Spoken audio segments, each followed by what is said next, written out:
From the inner sense of time comes the ancient poet's rhyme, bringing us the master key to open up the mystery. From the depth of time and space, we arrive in quiet grace, finding what is meant to be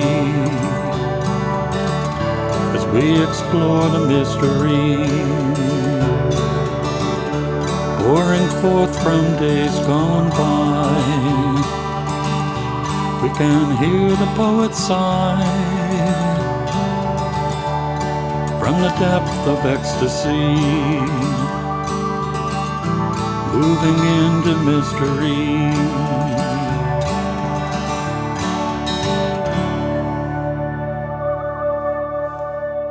Hello and welcome to Creative Connections.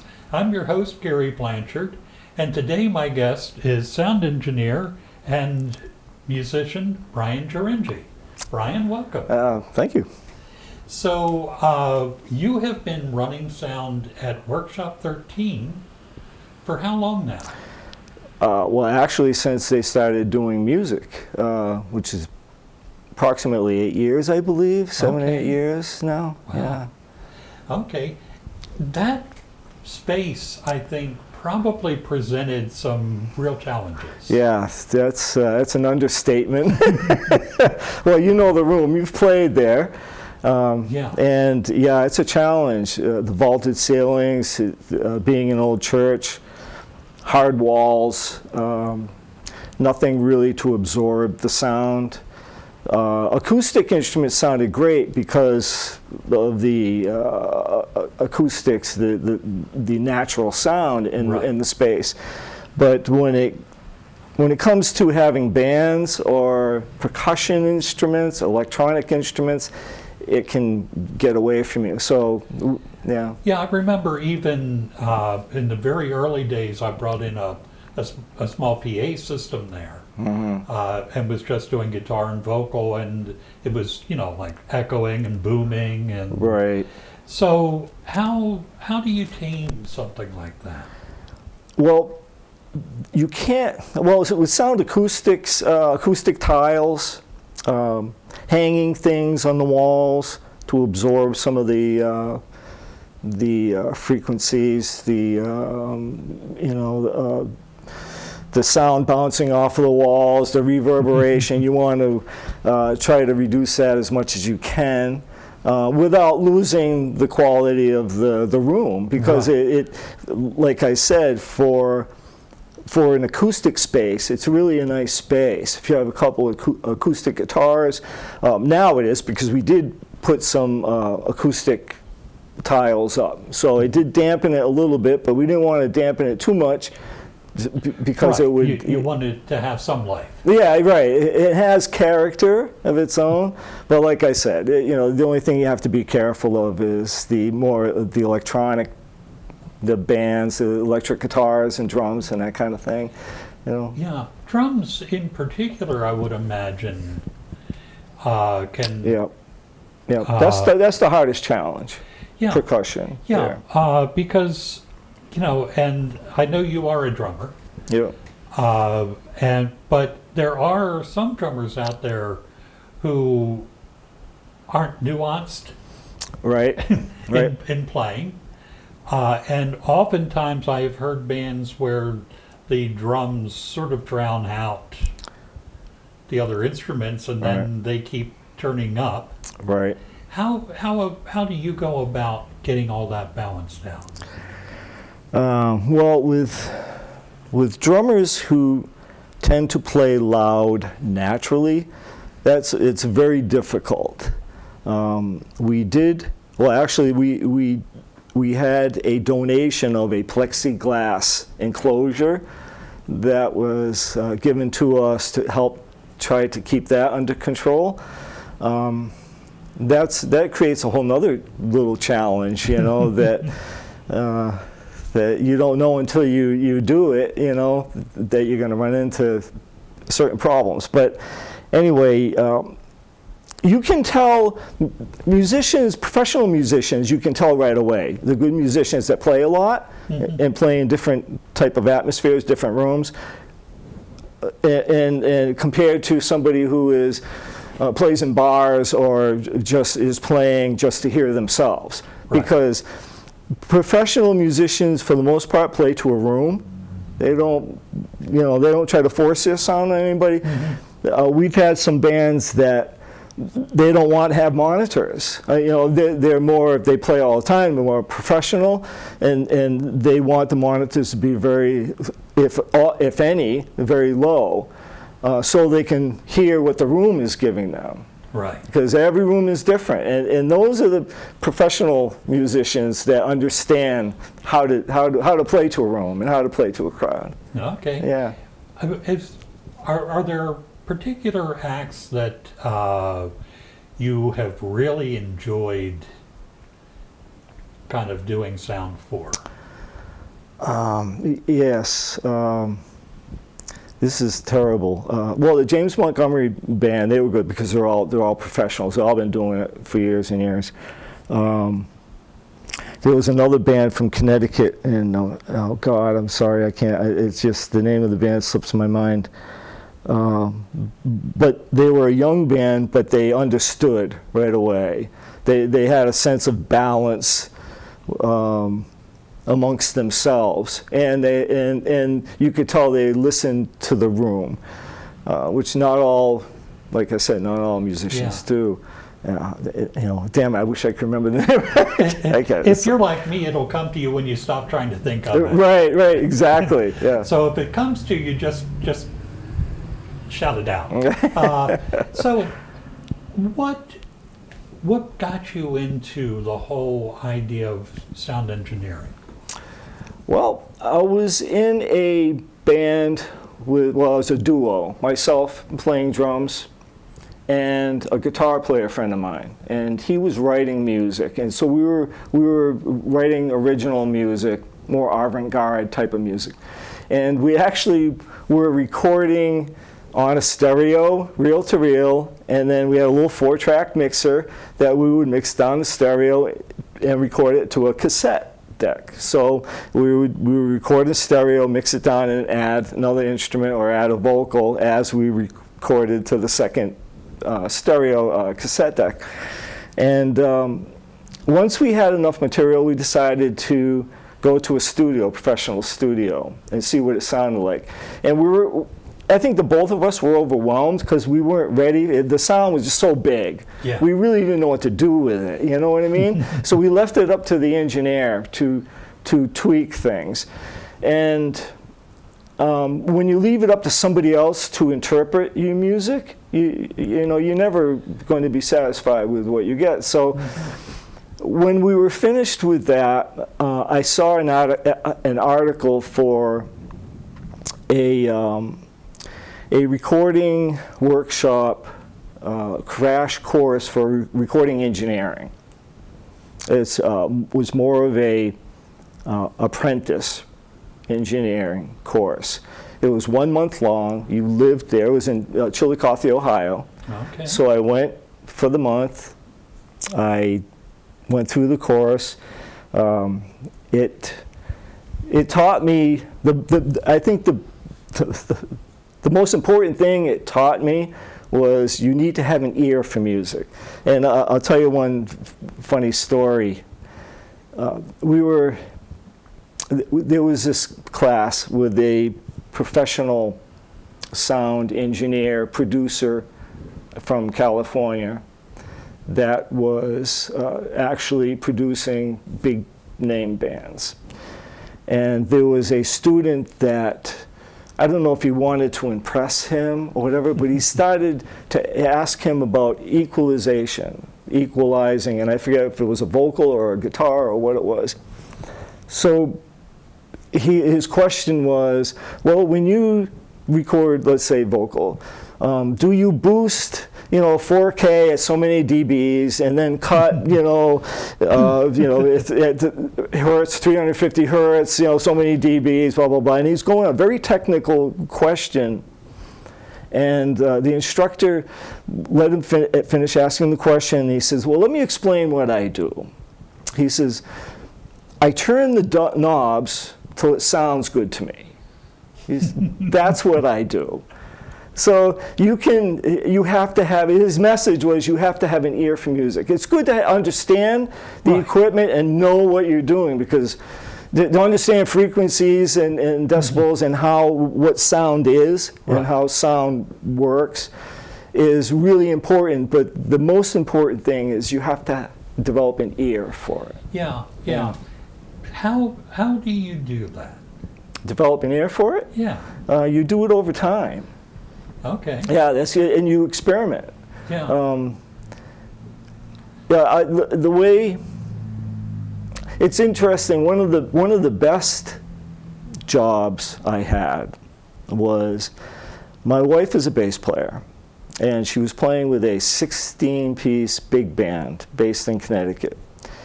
And I used to go to all the shows. They did a lot of outdoor shows, some shows on the Common, and they did some bigger events.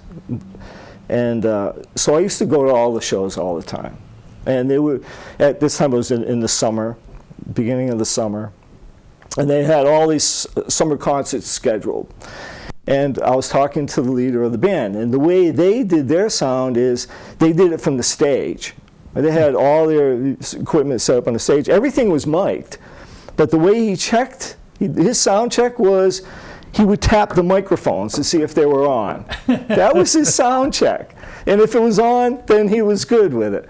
So I asked him, I said, look, why don't you let me, since I'm here, why don't you just let me mix from the front, and then I'll get more of a balance for you. And after that, people started going up and telling him how good things started to sound. And so he hired me. So I got paid just like everybody else, and that was a regular gig. So I worked with them for about 3 years. Okay. Yeah. You know, I think that most people don't recognize the importance of a sound engineer. Oh, absolutely. If you're playing in a small room, that's one thing. Right. You know, you can, if you have an ear and you know what you're looking for or you're listening for, that's one thing. But when you're playing in a bigger space, you really need somebody out be in front of you balancing. Right. There's so many factors. You know, when I do a sound job, the first thing I do is listen to the room. The room is giving you sound within itself. Mm-hmm. Every room has a different sound quality. And so it's like, I guess you can compare it to an artist having a canvas with a certain color already on the canvas.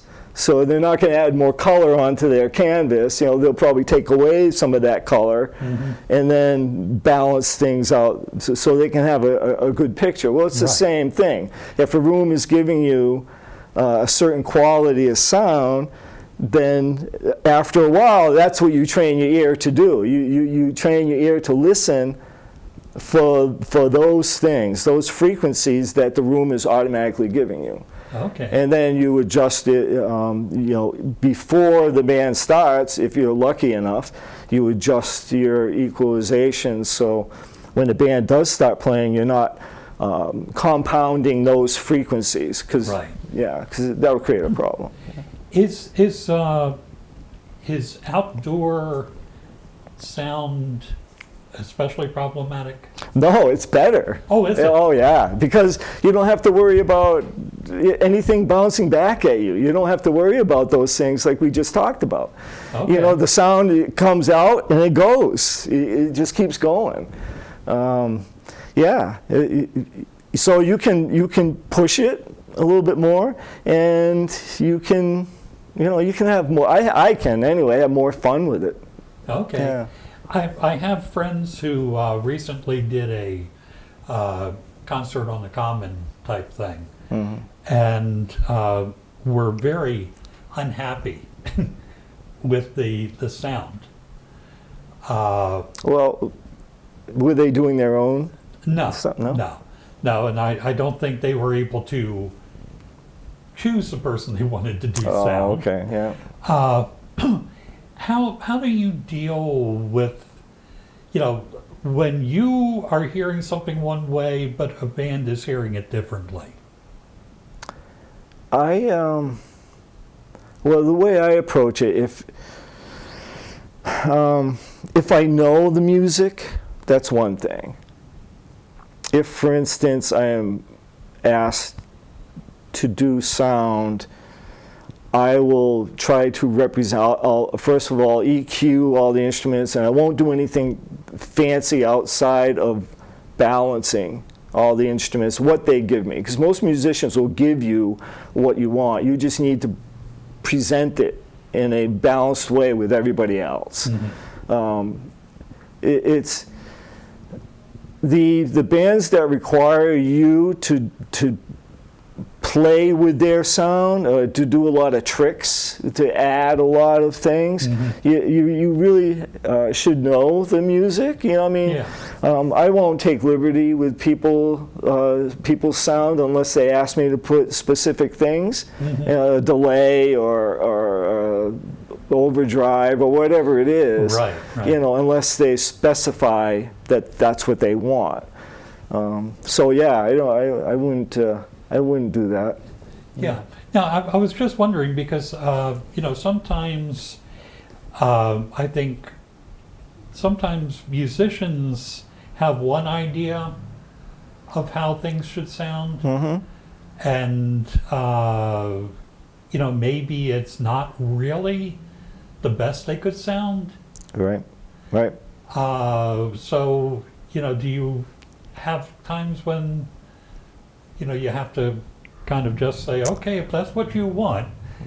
Yeah, I don't do sound for a lot of different bands, so Yeah. I don't run into those situations very often. I basically work out of the workshop, Okay. and I take care of all the open mics, of course, and the concerts that are there.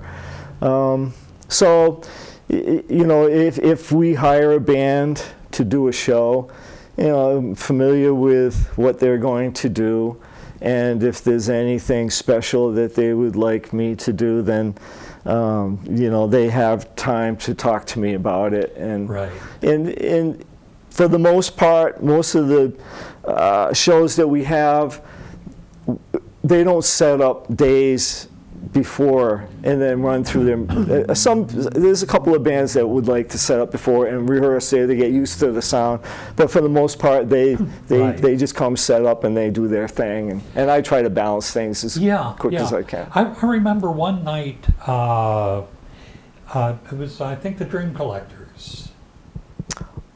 From Australia. Right. And they got delayed coming in. Right. And it was a very quick set up and go. Yeah. And I was just absolutely amazed at how quickly you had them dialed in. Yeah. Well, they were one of the easy ones, believe it or not, even though they have a cello player, acoustic instruments, and a female lead singer who played a bodhrán from time to time. But everything was, I didn't have to do anything special. And like we were talking about earlier, Right. Acoustic acts in that room sound really good naturally. So all I had to do is enhance, like for instance, the vocals. I had to make sure that she was in the right place, and the acoustic guitar wasn't overdriven by any percussion that I had done, or the cello. So it was just more of a balancing act. And I had done enough shows up to that point where I started to really get a grip on the frequencies, the acoustics of the space. Yeah, actually, it's the heart collectors. The heart collectors, yes, yeah. Again, aged memory.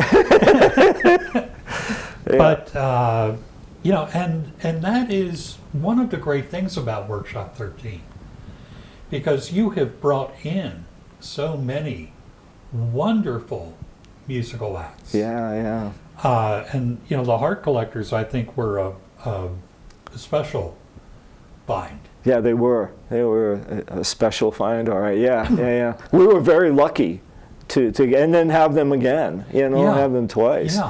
Yeah. Now we've had some really good acts. Actually, I had a good friend of mine who was. He wasn't a promoter per se. He was he appreciated singer-songwriters. So whenever he found somebody that he really liked that was original, he would help them. He would promote them, help promote them. And so he would hire me. He would actually find a space and hire me to do sound for them. And usually it was one or two performers. And he's brought in some really good acts there because I convinced him to stop bringing them to the workshop, because just traveling with the equipment and all that, because it creates its own problems because every space is different, like we talked about. Yeah. But we've had some really good quality acts here. Absolutely. The open mic, what challenges does that bring? Well, depends on what you have for a lineup for the night. If you have, say we have 10 performers for the evening, and you have an acoustic guitar, and then you have 3 people that play drums and electric instruments, and then you have somebody else that plays accordion, and then you have somebody else that just a cappella, and then so you have all these different variety of instruments. So you're mixing on the fly. You're EQing as they go, and hopefully you can do things. You do them justice before they're done, so everybody can kind of appreciate them. The best that I can give them at that. But the instruments themselves can create issues if there's a big variety of instruments and bands and those kind of things. If it's more of an acoustical night where, you've been there some of the nights where we have more acoustic players, then that's fairly easy, although guitars will range quality, so it's minor adjustments from as far as that goes, equalizing and balancing. Yeah. How challenging is it getting each act set up, because it's like every 7 or 8 minutes you're having to start over. Right. That's not really challenging if you're talking about mostly acoustic acts. When you get into electronics, electric guitars and bass and drum sets, then that becomes more of a challenge because everybody plays a little different, and you get some players that like to be louder than other players, so you kind of have to deal with that. You just roll with it. You just do the best you can with what you have, and hopefully, like I said, it comes out okay. And now that the pandemic is over, you will be having more live music at Workshop 13. Yep. As a matter of fact, we're having a kind of a private, semi-private show next Friday with a woman who was actually one of the first live streaming performers we had at the workshop when we started our live streaming there. And because the live streaming has problems of its own, if you're not familiar with it, has challenges of its own. It was a big learning curve for me, so I offered to do another one for them because the first one wasn't so great. So we offered to do another one. So we're going to do it from the main stage. So that's this Friday. We have a summer concert that we're putting on at Grenville Park. Coming up in the 28th of August. So hopefully it doesn't rain and we have a good day. We have a rain date, it's the 29th. And we have 3 bands for that. And that's a free show, so everybody from where should come. It's going to be, hopefully it'll be a good show. We'll have a little we'll have some food trucks hopefully, and Great. yeah, that'll be fun. That'll be fun. Yeah, and I think it's a wonderful thing for the community, and it's also good for Workshop 13 to have a presence. Maybe people who haven't quite noticed everything that goes on there yet. Well, that's what we are. We're a community-based organization. This is what we do, Right. Marie was in here a couple of weeks ago, and outlining some of the things. And then the open mics are starting back up. Yep, September 17th. So it's usually the third Friday of every month. Great. Yep. Great. So you have been in a number of bands. Are you doing anything musically now? No, I sit in with friends from time to time, but I'm starting to get the itch to play more, except at this stage, I'm being more involved with doing the sound and lights at the workshop, and I've also taken up pottery again. Okay. So I'm doing that. I'm making ceramics. One of the challenges about playing on a regular basis once you get older is the whole idea of setting up, tearing down, traveling, and I'm a percussionist, I'm a drummer, so as you get older, I got minor issues with my wrists, so I can play for so long without it becoming a problem, and then, it's just life, Yeah. Sometimes you just have to roll with what you have, and I know what my limits are. So to me, to play a 4-hour gig somewhere, till 1 o'clock in the morning just doesn't seem like fun anymore. I hear you. Yeah, I'd rather find some people who want to create original music. I know you're a singer-songwriter, Right. and I might take you up on a songwriting course that you offer, because playing guitar, you mentioned that earlier, I play a little guitar, and I can come up with guitar chords and progressions, interesting, different, not your standard blues progressions, Right. but I can create those kind of things. I have a problem with lyrics. I have a problems with getting my ideas in words that I can put to my music. Yeah. And, we're just about out of time, but that's one of those things, and that's why, you look at even people like the Grateful Dead, wrote very few of their lyrics. No, that's true, yeah. That's true. And Elton John didn't write any of it. Right.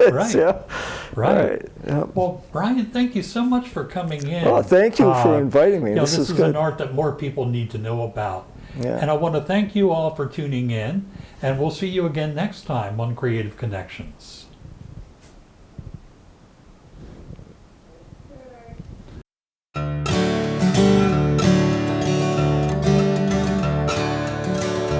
From the inner sense of time comes the ancient poet's rhyme, bringing us the master key to open up the mystery. From the depth of time and space, we arrive in quiet grace, finding what is meant to be as we explore the mystery, pouring forth from days gone by. We can hear the poet sigh from the depth of ecstasy, moving into mystery.